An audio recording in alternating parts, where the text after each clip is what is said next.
దాయాదుల ఉత్కంఠ పోరులో భారత్ అద్భుత విజయం సాధించి రికార్డు సృష్టించింది.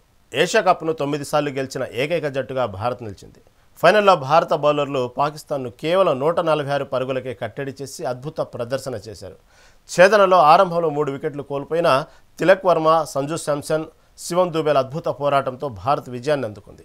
భారత్ గెలుపుతో అనంతపురం జిల్లా వ్యాప్తంగా యువత సంబరాల్లో మునిగిపోయింది. ఈ అంశంపై మరింత సమాచారం అనంతపురం నుంచి మా కరెస్పాండెంట్ రవితేజ అందిస్తారు. ఇండియా అద్భుతమైన విజయం సాధించింది. ప్రస్తుతం అనంతపురం నగరంలో యువకులంతా కూడా మ్యాచ్ గెలవడంతో పెద్ద సంబరాలు చేసుకున్నారు.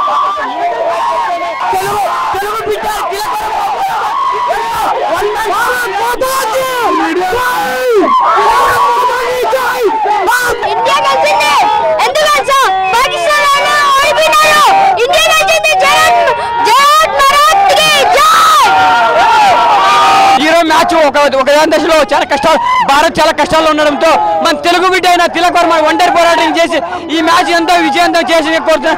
అదేవిధంగా సంజు శాంసన్ కానీ శివం దుబే కానీ ఒక విధంగా మంచి ఆకట్టుకుని మన భారతదేశమైన పౌరులందరూ కూడా ఈ సంతోషంగా జరుపుకోవడానికి విజయం కారణమైనందుకు ప్రతి ఇండియా పౌరుడు ఈ ఘన విజయాన్ని మనం సాధించినామని మనం చాలా ఎంతో సంతోషంగా ఉన్నాం. జై బోలో భారత్ మాతా కి, ఛత్రపతి శివాజీ మహారాజ్ కే. ఒక దశలో పాకిస్తాన్ వెళ్తా అనుకున్నారు, కానీ ఆ మూమెంట్ లో సంజు శాంసన్ మరియు తిలక్ వర్మ 53 పార్ట్నర్షిప్ రన్స్ చేయడం వలన, అదేవిధంగా శివం దుబే, తిలక్ వర్మ కలిసి ఆడడం వలన ఈరోజు మ్యాచ్ గెలవడం జరిగింది. లాస్ట్ బాల్కి రింగు సింగ్ వచ్చి 4 కొట్టి మ్యాచ్ గెలిపించడం జరిగింది. లాస్ట్ బాల్ 10 రన్నులు కావాల్సినప్పుడు ఫస్ట్ బాల్ 6 కొట్టి నెక్స్ట్ బాల్ డాట్ పెట్టి మరి నెక్స్ట్ బాల్ 4 కొట్టడం వల్ల మన ఇండియా గెలిచింది. ఈ సెలబ్రేషన్ దేశం మొత్తం ఘనంగా జరపాలని కోరుకుంటాం.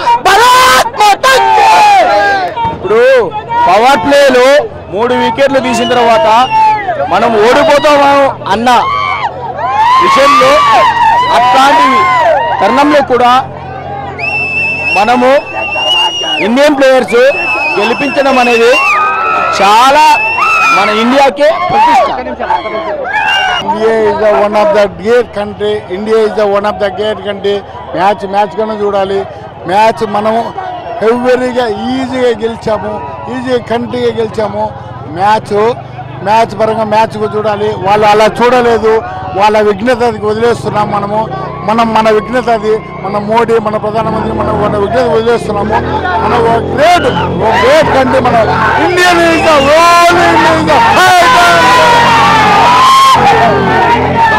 యుద్ధంలో అయినా క్రికెట్ లో అయినా పాకిస్తాన్ ని తుకుడాలు చేసేది ఒక భారత్ సైన్యం మాత్రమే. ఈ క్రికెట్ లో అయినా యుద్ధంలో అయినా ఎక్కడైనా సరే తుకుడాలు చేసేసి విజయాన్ని, భారీ విజయాన్ని పొందించేది మన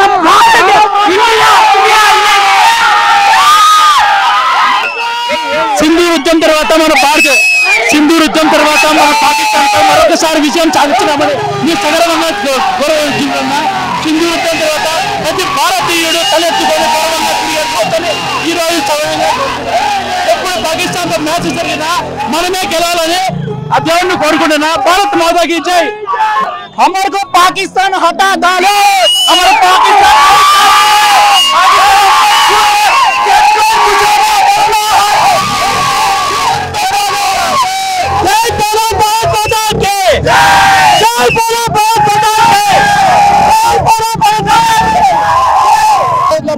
ఇండియా గెలవడంలో ఏదైతే తిలక్ వర్మ చేసిన ఆప్షన్స్తోనే మొదటి పవర్ ప్లేలోనే 3 వికెట్లు పడడంతో ఇండియా పీకలకు కష్టాల్లో పడింది అనుకున్నారు. ఏదైతే లాకర్ లో శివం దుబే, తిలక్ వర్మ అద్భుత ప్రదర్శనతో ఈ రోజు ఏషియా కప్ లోనే మొట్టమొదటిసారిగా ఫైనల్ పాకిస్తాన్ తో తలపడింది. ఈ మ్యాచ్ లో ఇండియా గెలవడంతో పెద్ద ఎత్తున అనంతపురంలో అభిమానులతో కూడా సంబరాలు చేస్తున్నారు. హై వోల్టేజ్ మ్యాచ్ లో ఈ రోజు ఇండియా అద్భుతమైన విజయం సాధించింది.